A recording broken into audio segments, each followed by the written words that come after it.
Hola a todos, bienvenidos una vez más a estos diálogos de diseño Experimenta Universidad de Palermo, la Facultad de Diseño y Comunicación de la Universidad de Palermo. Soy Marcelo Guío, soy el editor y el director editorial de la revista Experimenta y de la editorial Experimenta. Y este ciclo, como saben, lo estamos desarrollando ya desde hace poco más, casi 2 meses, y tiene como objetivo principal acercarles a todos ustedes distintas miradas, distintas opiniones, distintas visiones de colegas que están por todo el mundo y colegas que están en el campo del diseño, la comunicación, y fundamentalmente es un espacio de reflexión. Hoy nos damos un lujo aquí en este ciclo y un lujo muy especial y ya van a saber por qué, porque nuestro invitado es Emilio Gil. Como siempre digo, voy a leer un poco. Es muy largo el currículum de Emilio, por lo tanto voy a tratar de resumirlo, pero es fundador en 1980 de Tau Diseño, probablemente uno de los estudios de diseño gráfico referentes aquí en España. Eh, Probablemente, no, seguramente uno de los estudios durante muchos años referente aquí en España, pionera además en servicios de diseño, porque esto es lo otro, cuando no había servicios de diseño, Tau proponía servicios de diseño. Emilio se formó en el campo del diseño en la School of Visual Arts, la muy conocida SVA o SVA, como decimos aquí en España, de New York, con Milton Glaser, con James McMullen y con Ed Benguiat, tres personalidades que aquellos que saben de diseño gráfico especialmente saben que son personalidades relevantes, como profesores y también en el Central Saint Martin en Londres. Emilio es comisario de exposiciones, es medalla al oro al mérito de las bellas artes. En 2015 le otorgaron esta distinción. Es académico de la Real Academia de Bellas Artes de San Telmo, Málaga, consejero del Consejo Superior de Enseñanzas Artísticas del Ministerio de Educación. Tiene premio Laus de Oro en 1995, un premio muy conocido y ustedes lo saben, en diseño editorial. Bueno, una serie muy larga de premios y que no voy a leer porque vamos a estar todo el día. Comisario de cantidad de exposiciones, que esa es otra de las facetas relevantes de Emilio, porque, y después hablaremos un poco de su experiencia como, digamos, diseñador para museos y especialmente el Museo del Prado. Y es autor de libros y coautor de algunos otros libros. Dos de estos libros de los que es autor los tengo por aquí y como siempre los muestro. Uno es Pioneros del Diseño Gráfico en España, un librazo gigantesco, ¿sí? Que hemos editado en español en Experimenta, que fue editado también en Estados Unidos por Mark Batty Publisher, y el más reciente que se llama Capas en el Tiempo y que tiene mucho que ver con el tema central de hoy, que tiene que ver con esto de el diseño hecho con las manos en tiempos de digitalización e inteligencia artificial. La trayectoria de Emilio combina investigación, sensibilidad, práctica profesional, real práctica profesional, y nada, en tiempos de velocidad digital, como decía antes, Emilio nos propone detenernos, observar y construir sentido con las manos. Ahora, dicho todo esto, bienvenido Emilio, un placer enorme tenerte aquí con nosotros. Igualmente, un placer para mí estar. Y agradecido a la Universidad de Palermo, a Experimenta y a ti en concreto, Marcelo, por invitarme a este foro.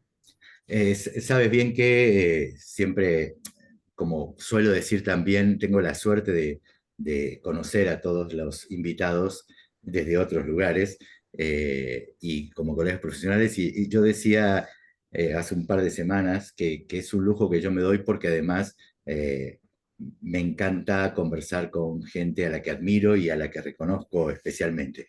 Y así que nada, este lujo es para mí también y es uno de los beneficios de hacer estos diálogos. Bueno, vamos de lleno al tema. Mostramos recién Pioneros del Diseño Gráfico en España y es un libro que recupera la historia de quienes sentaron la base o las bases de lo que es el diseño gráfico español, aunque tú lo sabes mejor que nadie que no era diseño gráfico en ese momento, ¿no?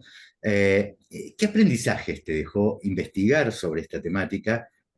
¿Cuáles fueron digamos así, los principales inconvenientes que tuviste al momento hacerte con todo este material y qué cosas te quedaron en el tintero en este libro. Empiezo por lo último. Me quedaron en el tintero una serie de pioneros del diseño gráfico español que no cabían en el primer volumen. De hecho, tú lo sabes perfectamente, hay un proyecto de una segunda parte de Pioneros, un Pioneros 2, en el que entrarían otros 15 grafistas de la época, como se llamaban entonces, ¿no? A ver, este libro nace de como casi todas las cosas en la vida, de una casualidad. En un momento determinado, unas bodegas en España, las bodegas Osborne, me encargan un libro sobre la silueta de la valla del toro de Osborne, diseño de Manolo Prieto. Ujú, Eh, este encargo era una especie como de regalo directamente venido del cielo. Trabajar con esta silueta tan popular, tan querida y tan apreciada por los diseñadores en España es un lujo. Cuando me lo propusieron, evidentemente dije que sí, encantado a trabajar en este proyecto. Y además es que el proyecto no era solamente la parte formal, la parte de diseño del volumen, sino también actuar como editor en el sentido anglosajón de la palabra, como editor, con acento en la E, ¿no? O sea, poder definir contenidos, buscar colaboradores, estructurar el libro en su totalidad. Y este libro, este encargo, me permitió entrar por primera vez en el archivo, en el legado de un pionero del diseño español, que es Manolo Prieto, ¿no? Se daba la circunstancia favorable de que la inmensa mayoría del trabajo de Manolo Prieto se conservaba en el domicilio familiar. Y eso me permitió hacerme idea del trabajo desarrollado por este pionero e incluso de cómo trabajaba. O sea, Manolo Prieto era un diseñador de la época que repartía su tiempo entre el trabajo en una agencia de publicidad, Azor, y su trabajo como independiente, como autónomo diríamos hoy, ¿no? ujú, Y esos trabajos que combinaba, o sea, por la mañana hacía cosas, por ejemplo, para las bodegas Osborne y por la tarde hacía portadas para una colección de libros que se llama Novelas y Cuentos, o carteles para grandes compañías españolas como podrían ser Iberia o Renfe, o comerciales como Danone, por ejemplo, o Nestlé. Pues esa combinación de trabajos generó una cantidad, un archivo de enorme interés para un diseñador. No sé si me estoy extendiendo demasiado, pero el caso concreto de Manolo Prieto durante 17 años diseñando semana a semana la portada de un título de una colección literaria da idea de que es un material interesantísimo para el estudio de la evolución del diseño. De hecho, se ha convertido en el tema de una tesis doctoral que defendió. que nosotros hemos editado aquí en Experimenta, justamente, novelas y cuentos. Exacto. Bueno, eso fue el origen de mi interés por la historia, por los pioneros de la profesión en mi país, ¿no? Entonces, ¿qué me aportó a mí este comienzo, ¿no? Pues que me llevó con el tiempo la preparación del material para este libro que tú has mostrado la cubierta, mira, Pioneros del Diseño Gráfico en España, ¿no?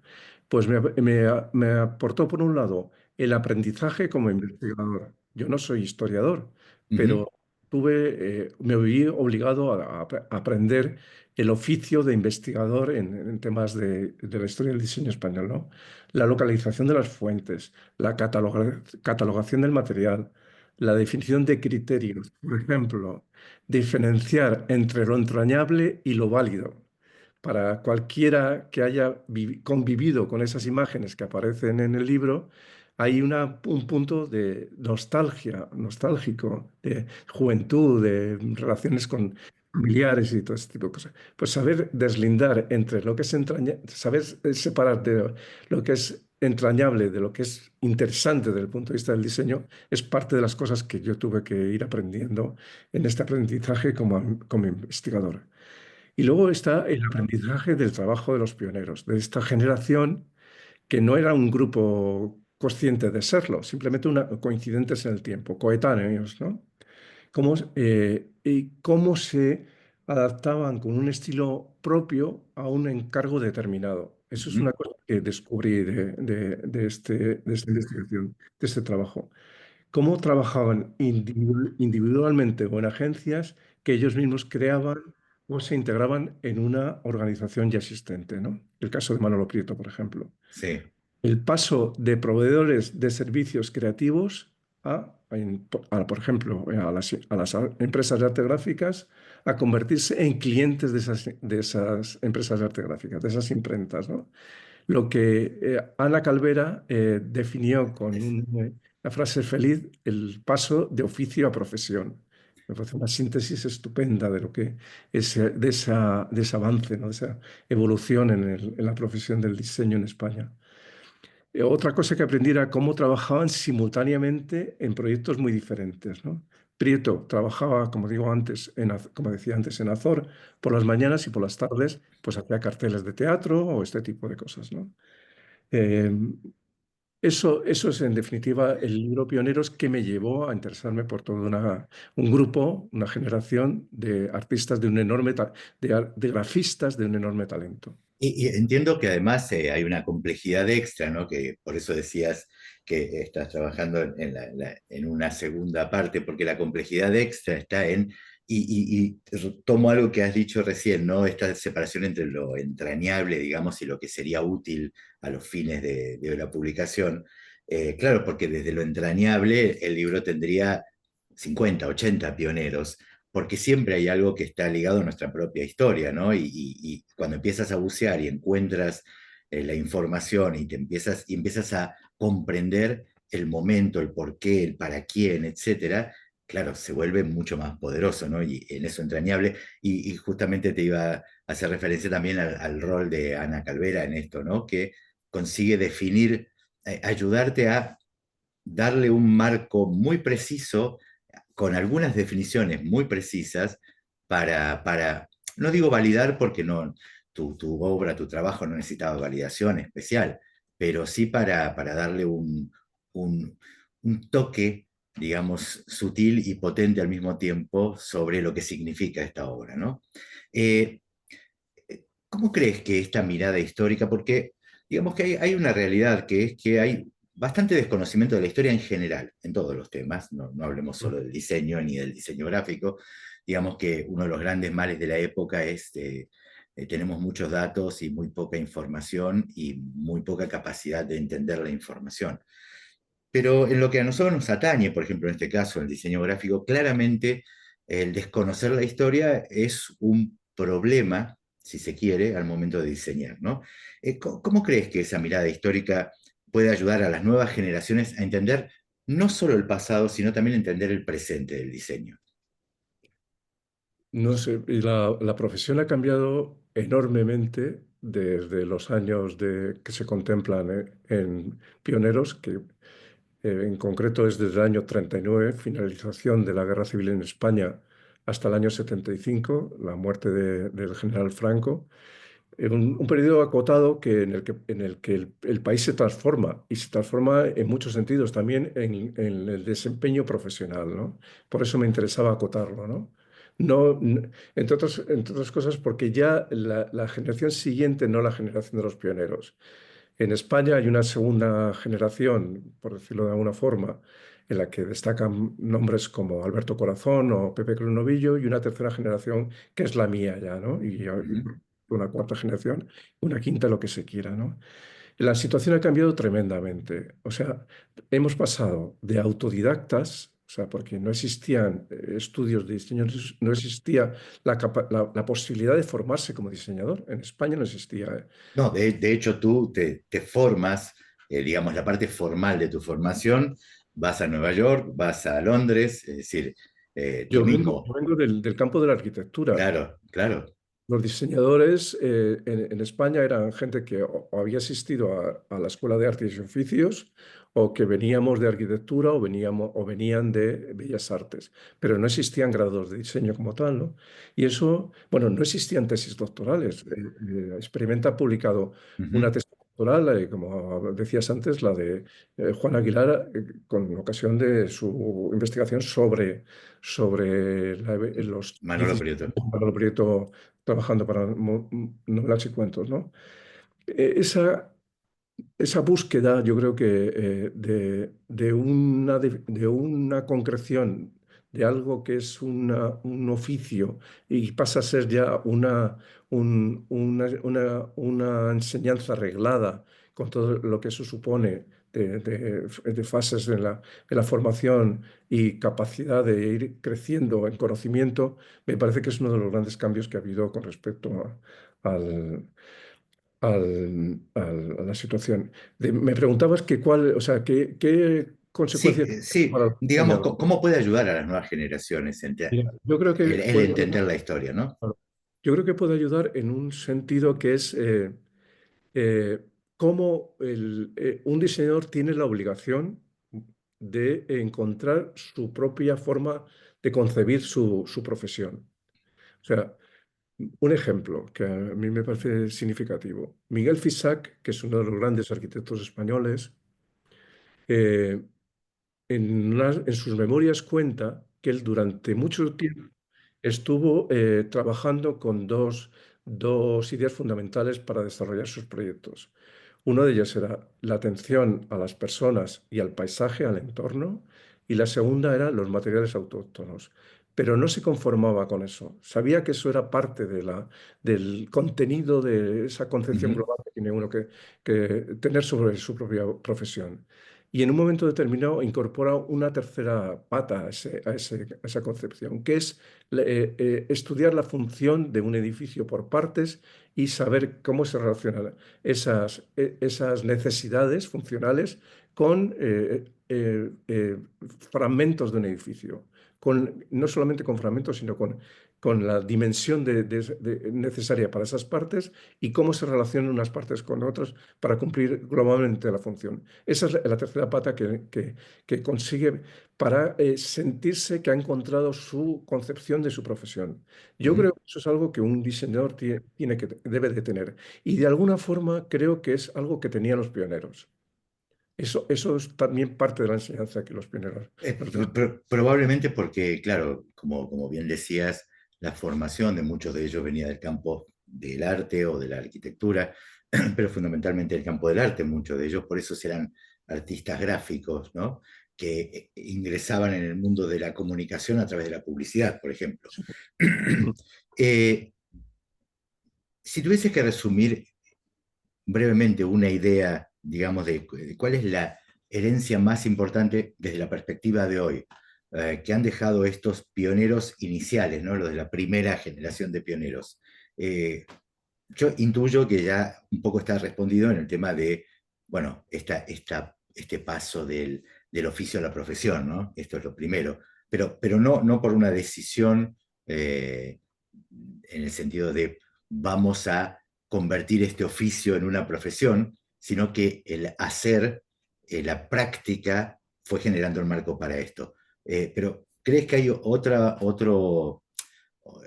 idea de una herencia fundamental que crees que ha dejado esta primera camada de pioneros? No sé, en el prólogo de Pioneros yo cuento una anécdota, una opinión de uno de los grandes pioneros del diseño español, que fue Josep Pla Narbona. Él decía que no eran conscientes de ser pioneros de nada y que precisamente por eso no estaban preocupados por establecer ningún tipo de teoría ni de manifiesto fundacional ni nada por el estilo. O sea, que se dedicaban a trabajar. Yo creo que se dedicaban a trabajar de una forma humilde, además. O sea, y eso me parece tan humilde como que estaban constantemente aprendiendo. Eh, Tanto Plan Arbona como Enrique Huguet, con muchos años, o sea, ya personas maduras, muy maduras, seguían yendo a clases, a clases de dibujo, porque los necesitaban. Y me parece que eso es una actitud de humildad absolutamente admirable y a imitar. Yo creo que eso para mí es casi la parte de lo que ya estamos comentando, del el oficio que tenían Ujú. En castellano, en España, cuando alguien maneja muy bien su profesión, se dice que tiene mucho oficio. No sé si también pasará en Argentina, pero Sí, aquí sí. este hombre tiene oficio en algo, ¿no? Entonces yo creo que ellos tenían mucho oficio. No tenían seguramente mucha teoría, o ninguna teoría, no tenían formación, pero tenían mucho oficio. El oficio que les llevaba, pues, esa actitud humilde, y de búsqueda de una solución adecuada para el proyecto que tenían entre manos. Es interesante porque quienes nos hemos formado, yo soy fruto de la primera camada de diseñadores de la Universidad de Buenos Aires, soy fruto o consecuencia, no sé cómo quiera llamarlo.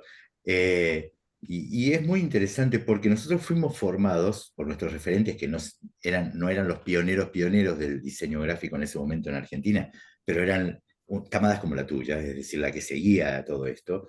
Y una cosa que por lo general se enseñaba tenía que ver con esto de la invisibilidad del diseñador, ¿no? Pero no desde una falsa humildad, sino en esto donde el oficio es el que habla, ¿no?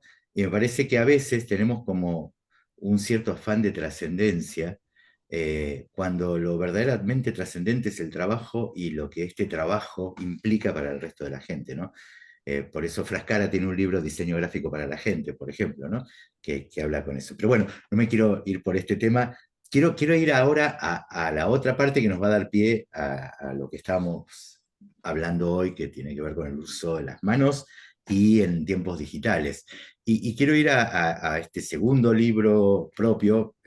No cuento, no dije, lo dije muy al pasar, pero además Emilio es coautor en varios libros y ha escrito infinidad de textos para un montón de gente. Pero estos son los libros en solitario, digamos así, ¿no? El trabajo solista del autor aquí. Y este libro es Capas en el Tiempo, que quiero contarles, no sé si voy a llegar a mostrarles bien, pero voy a mostrar al pasar algunas páginas. El libro se basa en una serie de collages que desarrolla Emilio, ahora él va a hablar de esto, pero además tiene una particularidad que a mí me interesó mucho, como en este caso no solamente como admirador y como colega, sino además como editor, que tenía que ver con esto de contar de alguna manera lo que, lo que inspiró o lo que rodeaba a la obra en el momento de realizarla. Porque Capas es una faceta más íntima, así como eh, pioneros nos muestra Emilio en esta especie de Sherlock Holmes en la búsqueda de los diseñadores pioneros. En esto es todo lo contrario, es una faceta íntima y poética del trabajo de Emilio, ¿no? Son collages elaborados con distintos materiales encontrados y fragmentos también de memoria, porque los fragmentos de memoria van en el texto.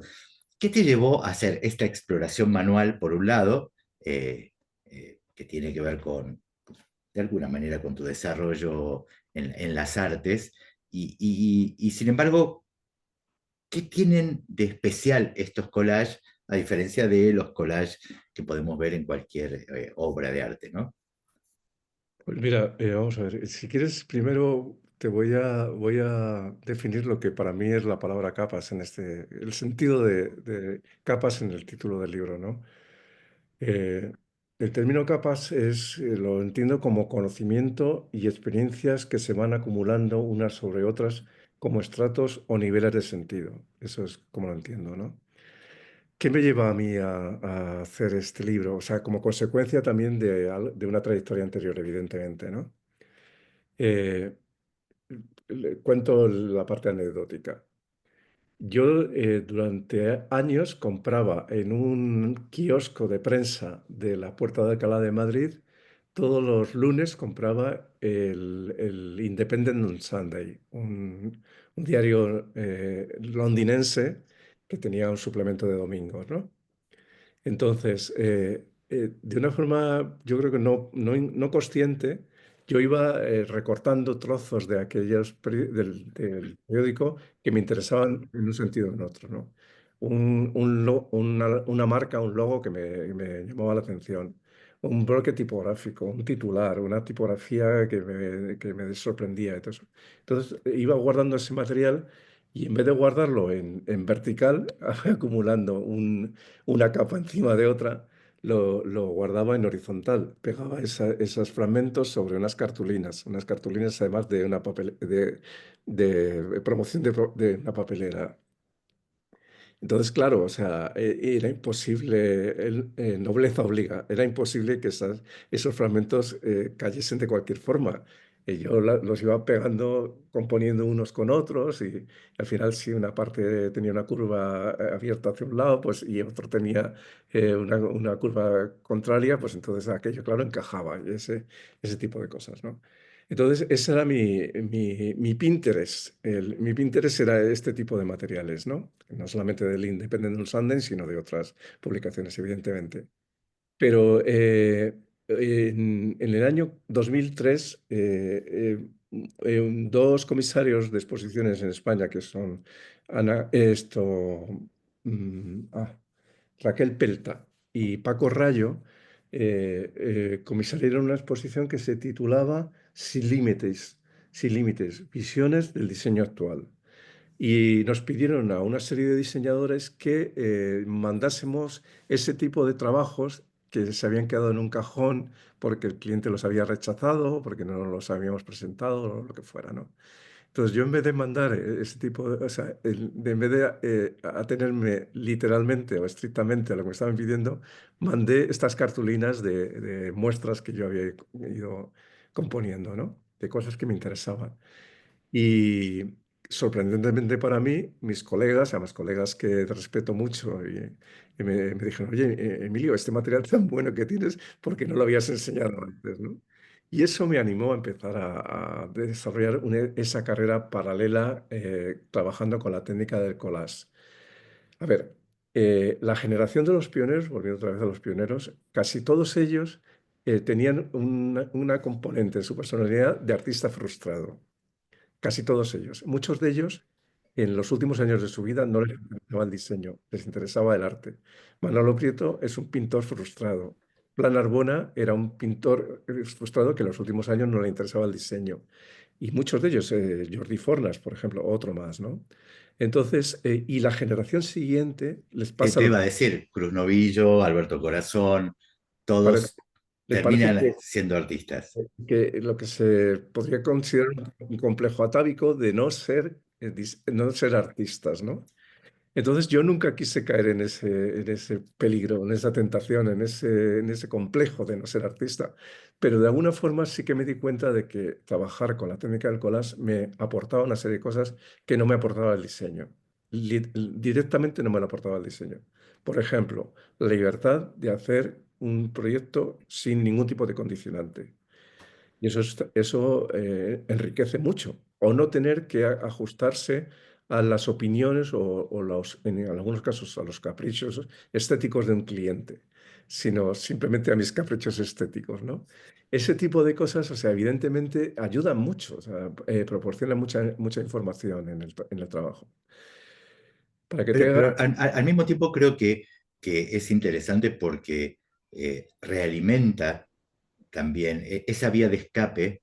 Después tienes que contar dónde haces los collages.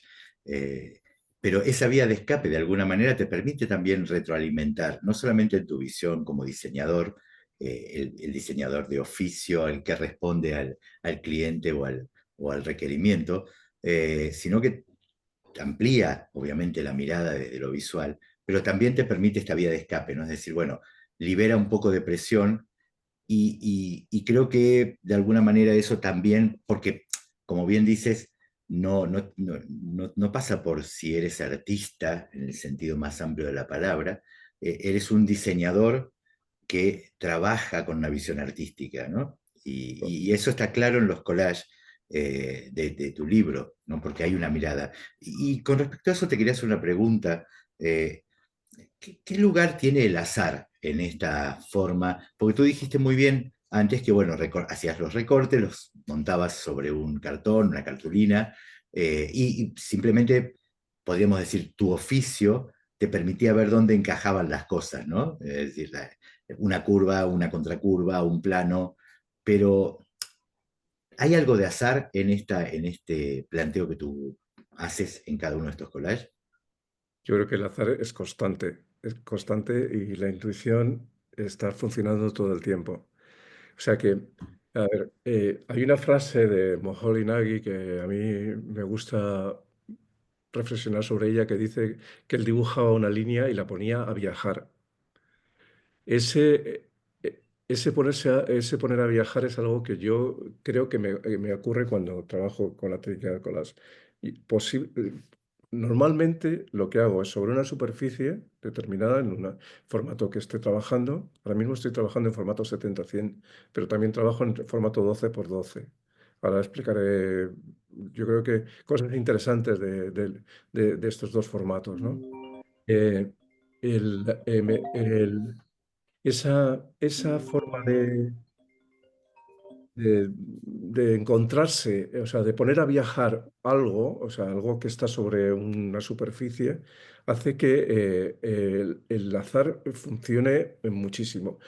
Eh, en mi caso, por ejemplo, hay colas en los que yo a lo mejor parto estoy pensando ahora en concreto en uno de 12x12.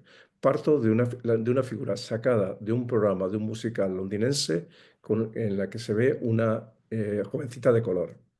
Sobre los ojos de esa jovencita de color encajan unas, unas gafas, en la montura de unas gafas que son promoción de una papelera española. Y encajan por el azar hace que encajen en escala. Y sobre esas dos, esa imagen ya compuesta, aparece en la cabecera de una revista ilustrada de los años 60 norteamericana que se llamaba Look, Mira.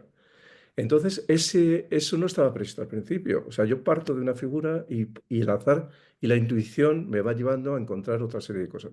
Y me parece que ese proceso, ese encontrarse cosas que no estaban previstas al principio, es una de las experiencias más interesantes que uno, porque de alguna forma es una experiencia, es casi inconsciente. No hay una conciencia como en el caso del diseño, que uno tiene que trabajar conscientemente en la búsqueda de un objetivo. Aquí te vas encontrando. O sea, el viaje, el viaje, la línea que se pone a viajar hace que encuentres cosas que no estaban previstas al principio. Y eso Eh, es Eso a ver, es interesante porque incluso también es una perspectiva del arte, ¿no? Que Miguel Ángel decía que él, la obra estaba dentro de la piedra, que él simplemente quitaba lo que sobraba, ¿no? Que de alguna forma eso estaba presente allí también. Eh, en los collages, cada recorte tiene una historia, ¿no?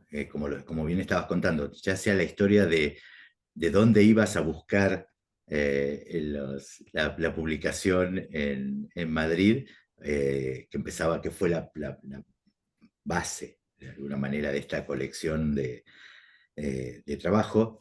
Y cada uno de ellos tiene una historia porque tiene finalmente un contexto que fuiste redescubriendo a partir de hacer. Es decir, los collages que figuran en el libro no son la consecuencia del texto que tiene el libro que explica cada collage, sino que el texto es la consecuencia de las memorias, las sensaciones, los recuerdos que están Sí. vinculados a esos elementos. Es así. Perdona, Marcelo, hay una cosa que bueno, quiero poner aquí de manifiesto, y es que Experimenta ha publicado un libro de Santiago Miranda que se llama Floreros. Floreros, lo tengo por Eh, aquí.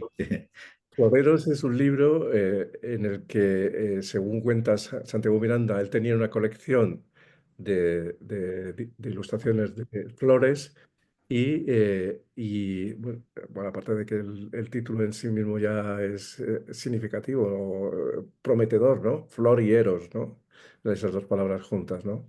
Él tenía una colección de ilustraciones y se pone a escribir sobre sus propias ilustraciones. O sea, hace el camino contrario a lo que suele ser lo normal, que se tiene un texto que hay que ilustrar, ¿no? En este Ujú. caso, hay unas imágenes sobre las que escribir. Entonces yo le copié la fórmula a Santiago, al que por otra parte tengo una gran admiración. Y hice algo parecido. Hice una selección de 32 collages míos y me puse a escribir sobre ellos. Pero no para decir que son muy bonitos. Que se ve. Me daría mucha vergüenza, sino para hablar de los fragmentos que componen esos collages. Y claro, eso te lleva a hablar de la sección áurea, de la arquitectura y cómo proyecta un arquitecto, de cómo se dibuja una letra, o de, no sé, cosas, o sea, cómo uno puede controlar el color y autoimponerse, trabajar en monocromo, cosas de ese estilo, y todo eso con referencias a la historia del diseño, la comunicación y todo esto. Y eso me parece que es el interés del libro este, o sea, cómo a partir de unas composiciones, porque son composiciones hechas por un diseñador y se nota que están hechas por un diseñador. Eso sirve para saltar a la categoría. Pasamos de la anécdota, que es el collage en concreto, a la categoría, ¿no? Entonces, ahí, no sé, vuelvo sobre lo de lo que decías ahora del azar. O sea, hay mucho azar en lo que... Y sobre todo, mira, otra cosa que justifica el título es que en mis collages lo de capas en el tiempo es literal. En un collage te puedes encontrar un fragmento de una revista ilustrada o de un periódico musical de finales de los 60 que yo guardaba en mi archivo particular, ¿no? Junto a una cosa encontrada antes de ayer en el suelo en una acera de Madrid. O sea, y que puestas una al lado de la otra, aquello se transforma. Pasan cosas. Y es cierto, y digo, te había comentado o había largado antes esto de que además tu proceso está generalmente lo estás haciendo no dentro de la dinámica de lo que era Tau del estudio, que ahora estás como asesor de Tau en realidad, porque te has retirado y tienes ahora tu propio espacio casi individual. Mentira, no es individual porque tienes tu equipo y tu gente contigo, pero esto de los retiros que tú haces para trabajar sobre el tema de los collages, que es muy interesante porque además tienes un teléfono que no tiene señal, tienes digamos, en un espacio absolutamente aislado. Cuenta un Sí. poco de eso. Mira, yo pensé desde el principio que era bueno hacer una separación, en este caso radical, quirúrgica, entre el trabajo de diseño en mi estudio y en el día a día de la parte artística mía, ¿no? Y de hecho, mi trabajo durante toda mi vida ha sido en mi trayectoria ha sido como fundador y director creativo y diseñador en Tao Diseño, pero la parte artística la hago en un pajar recuperado en la provincia de Guadalajara, a 140 kilómetros de Madrid, en el que tengo todos esos cacharros, todo ese material antiguo lo tengo allí guardado, ¿no? Entonces, o sea, en Madrid es una vorágine, aquello es un pueblo en el que en invierno puede haber menos de 10 habitantes, que no he tenido señal de móvil durante muchos años y en la que puedo trabajar de sol a sol, concentrado en una sola cosa. Y eso es un lujo. Claro, claro que sí. Poder dedicarse a una sola cosa es un lujo increíble. Eh, Y, o sea, ¿cuál es la consecuencia de esto? Que el trabajo artístico mío se nota que está muy disfrutado. Una cosa que, una sí, cosa que, dime. perdona, que merece la pena comentar. Vamos a ver. A veces me han comentado personas que me conocen o gente que por ahora que he concedido entrevistas o lo que sea, ¿no? Me han dicho, Emilio, ¿y empleas la técnica del collage como un recurso para el diseño? Y yo digo, no, no la empleo o sea, obligatoriamente. O sea, ha habido muy pocos casos en los que he empleado la técnica del collage para resolver un problema de diseño. O sea, que recuerde ahora mismo el cartel de la edición 75 de la Feria del Libro lo resolví con un collage. ¿Por qué?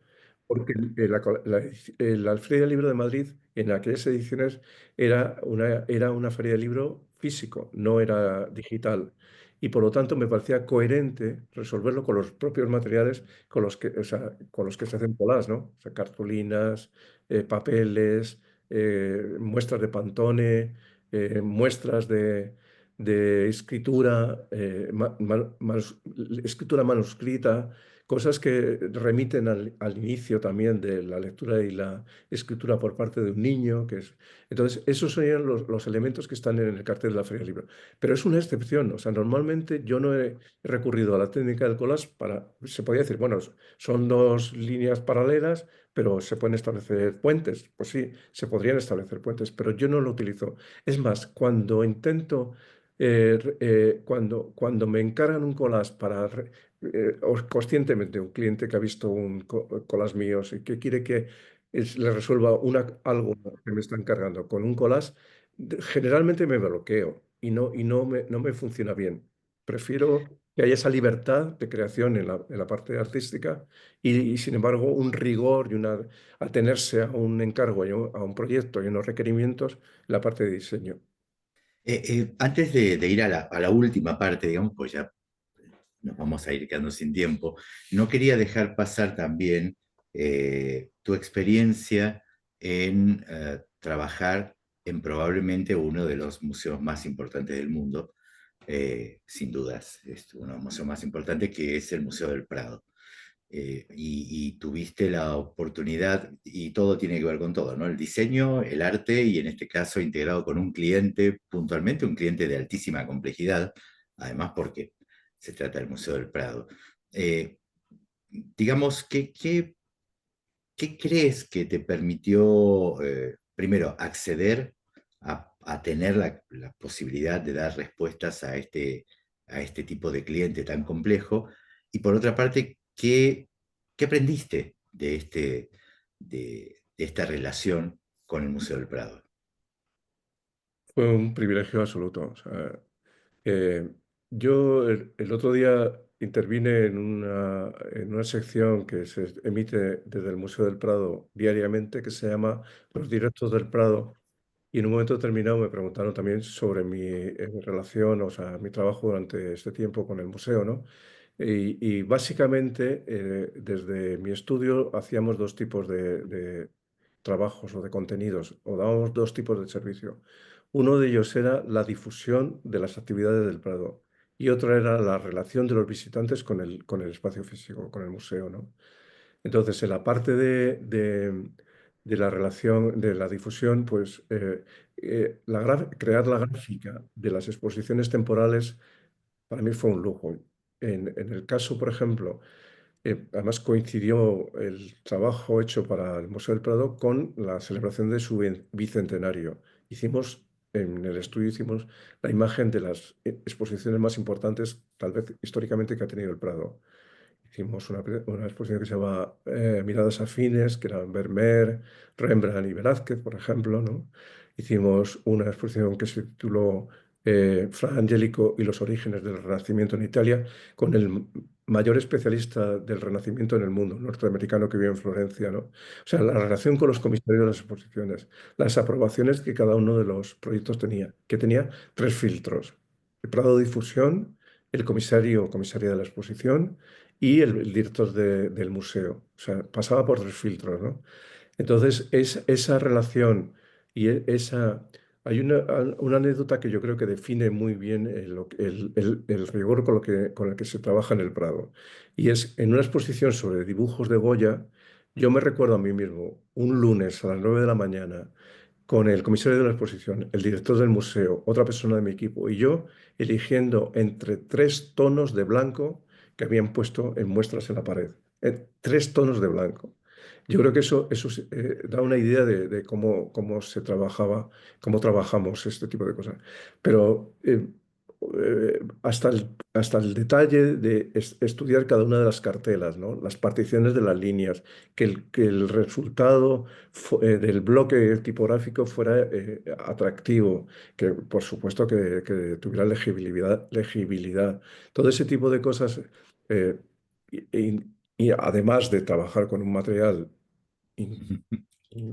impensable, iba a decir, para poder acercarse. Cuando estuvimos trabajando en la exposición de Fra Angelico, el director eligió entre las dos propuestas que enviamos una que recoge la parte derecha del cuadro. El cuadro de Fra Angelico son cuatro paneles verticales, entonces el de la izquierda es la expulsión de Adán y Eva del paraíso. El director nos dijo, esta línea, pero hay un problema, y es que este cuadro está ahora mismo en restauración, lleva un año en restauración, y una parte del cuadro estaba dañada, y eso puede acusarse cuando se hagan las aplicaciones a gran formato de la gráfica, ¿no? Entonces nos dijo, cuando acabe la reunión, vamos a ir al gabinete de restauración y vamos a ver cómo está este tema, ¿no? Fuimos allí y la restauradora nos estuvo, durante una hora, la gente de mi equipo y a mí, nos estuvo explicando el proceso de restauración que le había llevado un año, rodeados de radiografías de a lo mejor de metro y medio de alto, en el que estaba todo el estudio, o sea, detalles, por ejemplo, de que el ala del ángel que anuncia a María el momento este especial, en un traslado, en el traslado que hubo desde el convento de las Escaldas Reales en Madrid al Museo del Prado, se dañó. Y entonces el restaurador de la época hizo una restauración que no se correspondía con el dibujo de Fra Angelico original. Y entonces en estas radiografías se pudo restaurar y recuperar el trazado real y Fra Angelico. Y experiencias de ese estilo fueron para mí el trabajo con el Museo del Prado. Por eso decía que no quería saltar este punto, porque muestra también el nivel de complejidad que tiene no solamente este cliente, sino el trabajo del diseñador, que muchas veces no se toma en cuenta, ¿no? Se ve desde una perspectiva incluso superficial y implica no solamente la cantidad de horas, sino la cantidad de conocimiento y la responsabilidad que implica trabajar con estas obras. Pero bueno, les recuerdo que si quieren hacer alguna pregunta la pueden hacer en el chat, no nos queda mucho tiempo, así que si van a hacerlo, aprovechen, ya estoy viendo que hay comentarios. Eh, para la última parte quería ir al núcleo de esta convocatoria de hoy, de este diálogo de hoy, que tenía que ver con esto de diseñar con las manos. Estuvimos Mm. hablando de los artistas gráficos, de los pioneros, estuvimos hablando de tu trabajo con capas en el tiempo y con el trabajo de collage. Hoy cuando el diseño parece volverse cada vez más digital, y es una realidad esto, ¿qué valor crees que conserva todavía el trabajo con las manos? Pues no sé, yo creo que cosas tan obvias como que el trabajo con las manos ralentiza la velocidad del trabajo y por lo tanto se gana tiempo para reflexionar sobre lo que uno tiene entre manos y lo que uno va desarrollando. Es una obviedad, o sea, es decir, ganas tiempo porque es más lento el proceso, ¿no? Otra cosa que me parece interesante es que frente a las posibilidades infinitas que tiene la máquina, que tiene lo digital, el trabajo con las manos te limita muchísimo el repertorio de posibilidades y eso te obliga a estar eligiendo a priori de una forma distinta que se elige cuando entre esas infinitas posibilidades te decantas por una, ¿no? Ujú. Es otra característica muy importante del trabajo con las manos, ¿no? Mm, eh, no sé, te obliga también, yo creo, a tener posiblemente las referencias muy bien localizadas, ¿no? O sea, porque en lo digital, tal vez, como tú has avanzado antes, tal vez el exceso nos lleva a no ser capaces de discernir cuál es entre toda esa avalancha de posibilidades o ese número sobre, importante. Sobredimensionado. Investigado cuáles son las referencias que a uno le sirven como información para un trabajo, ¿no? No sé, son cosas. Y en esto está también el contacto con la materia, ¿no? Es decir, el campo de lo digital tiene esta cuestión de la intangibilidad y probablemente el contacto con el papel, la textura, el color real, ¿no? Porque nosotros estamos cada vez menos acostumbrados a ver color real, ¿no? Lo que vemos es un color luz en pantalla. Eh, de alguna manera también modifican el regreso a tocar este tipo de cosas, modifican o ayudan a la forma de pensar el diseño, ¿no? Claro. En un collage mío puedes mezclarse cuatro materiales, a lo mejor, Claro. ¿no? Papel, plástico, telas o madera, incluso, en algunos casos, ¿no? ¿Y, Y eso, y, cada y, uno de esos materiales cuenta algo distinto. qué crees que pierde el diseñador cuando se aleja de estos procesos manuales, de esta forma de tocar el material, de estar en contacto con la materia? ¿Qué cosas crees que pierden al momento de, bueno, ir todo al campo de lo digital? Y qué puede ganar si vuelve a reintegrar esto en la práctica, ¿no? Sí, creo que lo que decía hace un momento, ¿no? O sea, pierde seguramente esa situación que propicia reflexionar más sobre lo que uno está haciendo porque los tiempos son más lentos. Eso lo pierde el diseñador, pierde esa expresividad de los materiales, ¿no? Que cuentan historias, lo acabo de decir, pero es así, o sea, la mezcla de materiales es distinto que la mezcla de unas formas en pantalla, ¿no? Hombre, existe la posibilidad siempre de lo que sería un trabajo híbrido, ¿no? O sea, empezar en físico, fotografiar, escanear y trabajar luego, acabar el proceso en digital, y se hace muchísimas veces, ¿no? Pero a mí me parece que el collage digital es una contradicción en sus términos. Exacto. Bueno, es algo que hablábamos antes de comenzar la charla abierta con todos ustedes que están aquí viéndonos y ahora voy con los mensajes, eh, que tenía que ver con esto. Nosotros somos de generaciones que nos fuimos adaptando casi de manera natural y no reactiva, digamos, a los nuevos procesos, a las nuevas tecnologías, que incluso hasta nos llama la atención que gente joven sea reactiva a la tecnología. Y cuando digo esto, no es que asumíamos por esnovismo o por fácil, simplemente por una cuestión de facilitar, sino que entendíamos que todo suma, todo de alguna manera nos ayuda a trabajar mejor, ¿no? Y creo que tiene que ver con este proceso híbrido del que hablabas. Y te quería hacer una última pregunta, no quería dejarla pasar porque hablaste en algún momento de esto de, bueno, el tener oficio, ¿no? Esta gente tiene oficio, esta gente tenía oficio. Para ti, entonces, digamos, ¿cómo describirías hoy tener oficio en diseño? A ver, yo creo que tener oficio es, por ejemplo, saber buscar los colaboradores necesarios para un proyecto. Eh, Cuando uno se enfrenta con una técnica nueva, lo mejor, y que no domina, lo mejor es buscar especialistas, ¿no? Eso es tener oficio, saber que uno tiene que complementar a donde no llega con especialistas, ¿no? Yo creo que tener oficio es sentirse parte de una cadena también. A mí me gusta mucho cuando me preguntan, ¿cuál es tu definición de diseño? Yo contesto, yo creo que hay tantas definiciones de diseño como diseñadores y que a mí me gusta hablar más de diseñar que de diseño. O sea, porque el diseñar es un proceso, o sea, y que tiene como resultado lo que se podría decir que es un diseño, ¿no? Y me gusta mucho la definición de Milton Glaser, ¿no? Que decía que diseñar es intervenir en el flujo de los acontecimientos para conseguir los efectos deseados. Y esto me parece que hoy en día, en tiempos de inteligencia artificial, todavía más. Entonces, eso también es tener oficio, saber reconocer este tipo de cosas, ¿no? Bien, no, nos estamos quedando sin tiempo, así que voy a pasar a leer comentarios y alguna pregunta seguramente. Gino decía que los montajes de collage de Cepe, Carlos Sánchez Pérez, en sus fanzines eran una pasada. Y pregunta, ¿qué ejercicios o prácticas no convencionales, fuera de lo digital, recomiendas para mantener la frescura creativa y mejorar la habilidad de concebir ideas tridimensionales o con texturas? Si tuvieses ¿qué ejercicios podrías hacer para esto?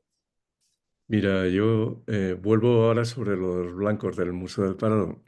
Cuando he impartido talleres de collage, uno de los ejercicios que es infaltable es trabajar con blancos. O sea, hacerse con una gama de blancos diferentes y a partir de esos blancos componer un collage. porque yo creo que es un ejercicio extremo. Cuando uno Exacto. trabaja Y, con esa limitación, y- eh, no sé, apuntarse a, bueno, de Nicolás. Eh, mm, yo no recomiendo estar demasiado enterado de lo que están haciendo otros, porque al final acaba contagiándose uno. O sea, yo me autoimpongo no mirar libros de estos de recopilación de colas, porque es obligatorio que uno, como decía al principio, acabe encontrando su propio tono. Ujú. Porque vaya de original, o sea, no porque busque la originalidad, porque sí, sino porque en diseño yo creo que no hay que buscar la originalidad, hay que buscar la adecuación, que es muy distinto.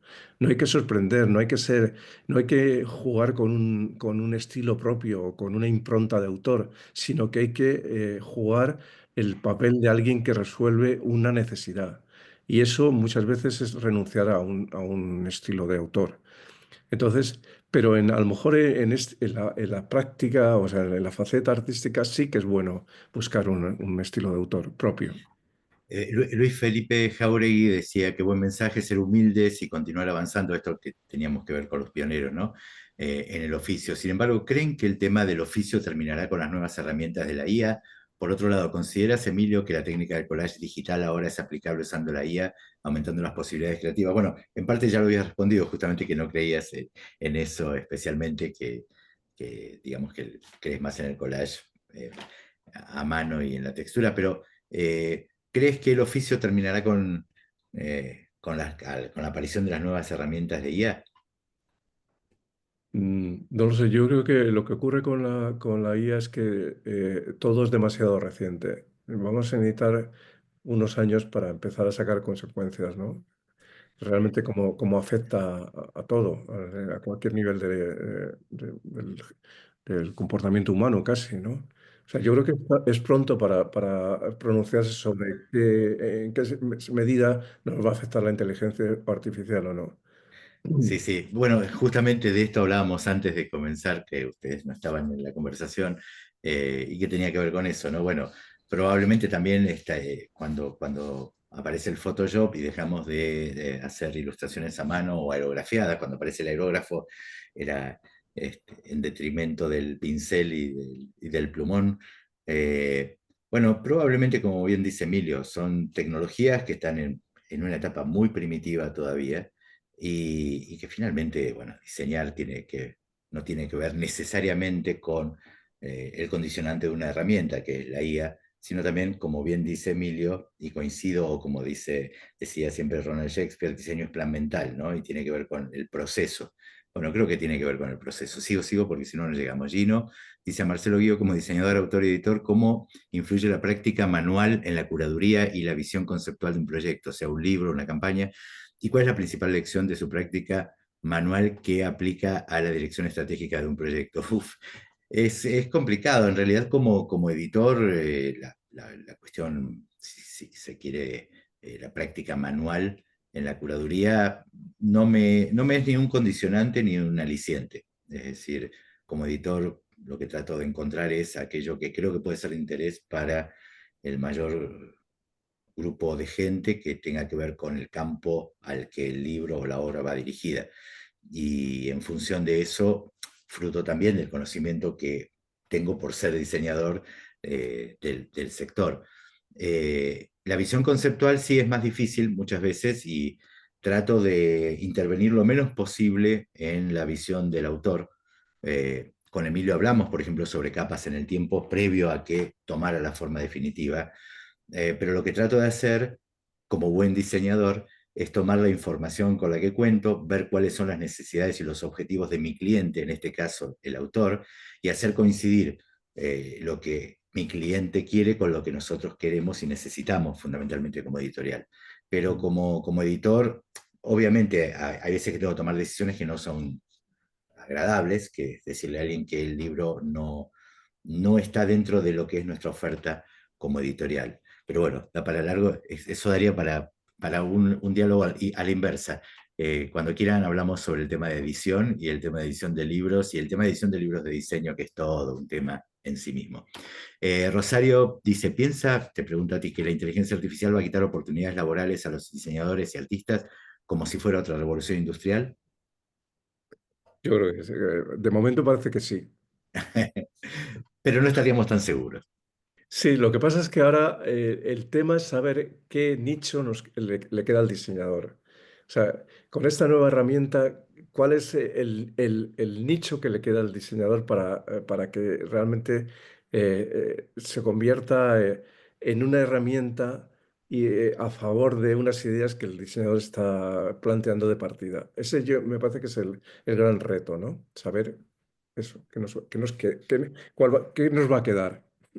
Tania, me voy a apurar porque ya nos estamos pasando. Tania dice, buenas tardes, no es ninguna duda, solo agradecer la charla, fue un placer escucharlo. Gracias, Tania, gracias por tus palabras. Gino decía, si nuestro objetivo es trascender la simple aplicación de la técnica y, en su lugar, reforzar un lenguaje visual propio y distintivo, ¿qué rutas de exploración o disciplinas ajenas al diseño gráfico y la ilustración comercial, la poesía, la música, la fotografía documental o incluso la filosofía, de la que venimos hablando en otras charlas aquí, recomiendan fervorosamente para expandir el vocabulario formal, conceptual y narrativo que empleamos en nuestro trabajo? Yo creo que se ha contestado ella misma, ¿no? Gino, en la pregunta está la respuesta. Todas ellas y alguna más también. Siempre decimos que un diseñador tiene que, primero, tener la cabeza abierta, segundo, como bien decía Emilio, ¿no? Bueno, hay que estar atento y abrevar de todas las fuentes posibles. Y como yo siempre hacía una sugerencia a mis alumnos, ¿no? Si tienes que diseñar un cartel, no mires carteles. Si tienes que diseñar una tapa de un disco, no mires tapa de disco. Ya has visto carteles, ya has visto tapa de disco, pero en ese momento mira otra cosa, mira un cuadro, mira cualquier otro, mira un packaging si tienes que diseñar una tapa de disco, no importa.